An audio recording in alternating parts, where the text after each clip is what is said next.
Good morning and welcome to Hope, Faith, and Joy Daily Devotion with me, Pastor Amanda. So, we have made it to the end of Exodus. I can't believe it. We are now in chapter 40, and this is the end of the journey that is technically the beginning of the journey, as we will find out here. So, as we talked about yesterday, everything has now been created for this tabernacle. It has been presented now to Moses. And here's the thing, Moses actually has to do the final construction and consecration of this holy space that is now has been put together. So, again, I kind of mentioned this yesterday that the people had to do the work. The laity had to do all this fantastic work, and yet the final touches are still completely reserved for Moses to do. And so he has to take everything and create it. So, what we find in chapter 40, really what we have is this command and response that happens. And Moses is a testimony to faithful response to God's command. God says, build it. Moses responds. God says, anoint it. Moses responds. God says, consecrate it. Moses responds. God says, wash them. And Moses responds. And so what we see, though, is that God is always offering us something to do or something to act or something to respond to.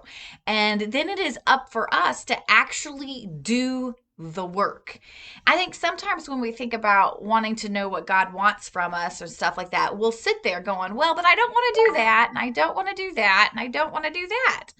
And the reality is, God's pretty straight to the point. And you kind of know what you're supposed to do or not do. And then it's your response that is your faithfulness, so to speak. And so what we see is that Moses does all of these things. He anoints the items that are to be considered holy and sacred. He consecrates the furniture and the different articles that are there. And then he has this very interesting thing he has to do. He has to actually wash Aaron and everything and kind of consecrate Aaron and anoint Aaron. And it's kind of interesting because in all of this, Aaron is the only person who is passive in receiving God's blessing, so to speak. Everything is done to Aaron. Aaron does not. But Aaron and his family will, from this point on, constantly, ongoingly, be working for God and creating this holy space ongoing. So in a sense, it's kind of like this, like God's aware, like you're going to have a lot to do for the generations. So this one moment is a passive moment. So, I mean, I guess that's good for us to notice too. Sometimes God does give us a pass where we do completely receive, but most of the time, God wants us to respond. God wants us to do something in return. But it's not that we do something in order to get something from God. It's God's already provided it, and then we're responding to that. So that's kind of interesting that we see. And so this chapter then concludes with God coming from the mountain and now descending upon this tent, this tabernacle.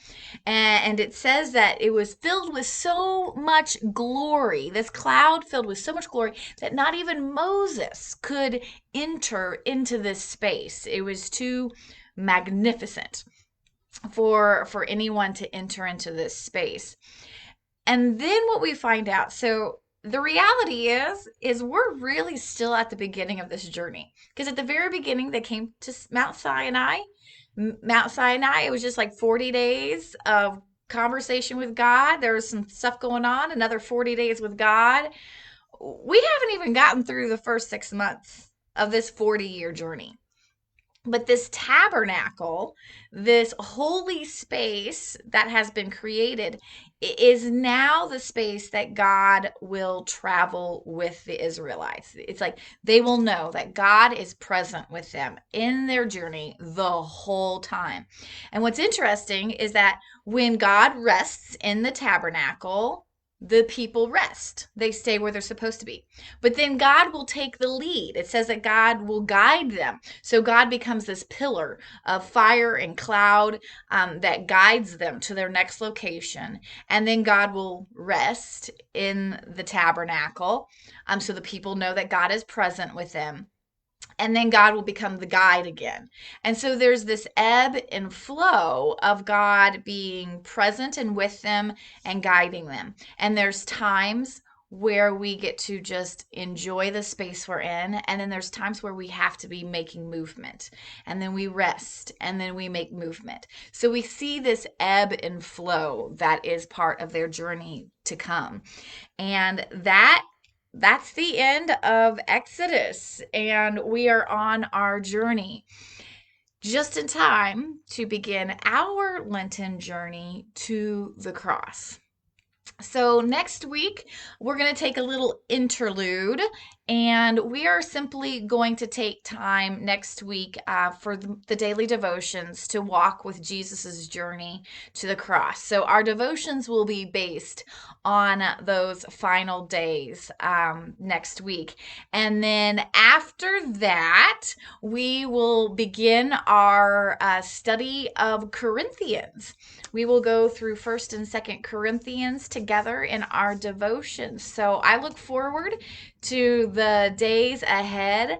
I hope this weekend you have an opportunity to experience the ebb and flow of God being present and guiding you, and you being a faithful responder to all that God offers you.